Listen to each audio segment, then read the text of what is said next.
ایک سوال یہ بھی پیدا ہوتا ہے کہ جب آپ حرم شریف میں داخل ہوتے ہیں تو یہ طواف اللہ پاک کیوں کرواتے ہیں؟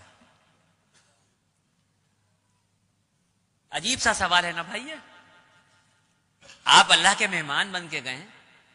آپ کی تو خاطرداری بٹھال کے کرانی چاہیے تھی, دستر لگنا چاہیے تھا. یہ اللہ پاک طواف کیوں کرا رہے ہیں اپنے گھر کا؟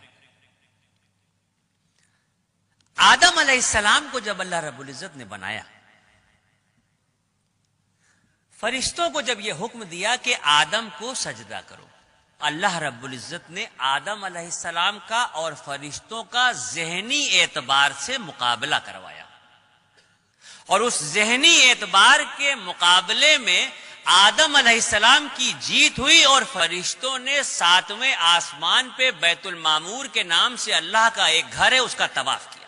جب اس کا طواف کیا تو اللہ رب العزت کو یہ ادا بہت پسند آئی, اور اسی وقت جبرائیل علیہ السلام کو یہ حکم دیا گیا کہ آدم کو لے کے زمین پہ جاؤ اور بیت المعمور کے ٹھیک نیچے روئے زمین پر میرے ایک گھر کی تعمیر کرو, تاکہ میرے بندے اگر مجھ سے اپنے عشق کا اظہار کرنا چاہیں یا اپنی کسی غلطی کا کفارہ دینا چاہیں تو میرے گھر کا طواف کریں.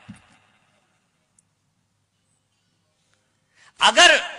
مجھ سے اپنے عشق کا اظہار کرنا چاہیں یا اپنی کسی غلطی کا کفارہ دینا چاہیں تو میرے اس گھر کا طواف کریں.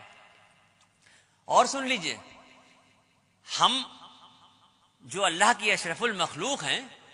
ہماری جب تک سانس چل رہی ہے آپشن کھلے ہوئے ہیں ہمارے سامنے. ہم زندگی میں جتنی بار چاہیں مکہ شریف جائیں, جتنی بار چاہیں حرم شریف جائیں, اور جتنا چاہیں اتنا طواف کریں. لیکن وہ جو بیت المعمور کے نام سے اللہ کا گھر ہے جس کے فرشتے صرف طواف کرتے ہیں, تو 70,000 فرشتے روز اس گھر کا طواف کرتے ہیں, اور ایک بار جو فرشتہ طواف کر رہا ہے قیامت تک اس کا دوبارہ نمبر نہیں آئے گا. اتنے فرشتے ہیں, اس درجہ طواف ہو رہا ہے کہ ایک بار جو طواف ہو رہا ہے وہ دوبارہ نہیں آئے گا. اب یہ جو زمین پہ خانہ کعبہ کی تعمیر ہوئی, تو اب تو ترقی ہو چکی ہے دنیا میں, ہر چیز آسان ہو گئی ہے. آپ گوگل پہ دیکھ سکتے ہیں, نقشہ اٹھا کے دیکھ سکتے ہیں, موبائل پہ دیکھ سکتے ہیں, کسی بھی طرح سے اگر آپ دیکھنا چاہیں آپ گوگل کے نقشے پہ جا کے دنیا کا نقشہ ڈالیے, اور دنیا کے نقشے پہ جب آپ دیکھیں گے تو پوری دنیا آپ کو گول دکھائی دے گی. یہ تو نقشے کے دیکھے بغیر بھی سب کو پتا ہے کہ دنیا گول ہے. اس دنیا کے گول کے بیچ میں جو سینٹر ہے, بالکل انچوں سے ناپ لیجئے, ایک ایک سوت کے حساب سے ناپ لیجئے, پوری جو گول دنیا ہے اس کے بیچ کا جو سینٹر ہے, اس گول سینٹر پہ یہ کعبۃ اللہ کی تعمیر ہوئی ہے. اب یہاں پر بات ختم نہیں ہوتی,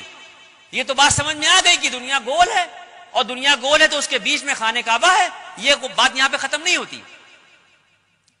اگر سائنس یہ کہتی ہے, میں نہیں کہہ رہا ہوں,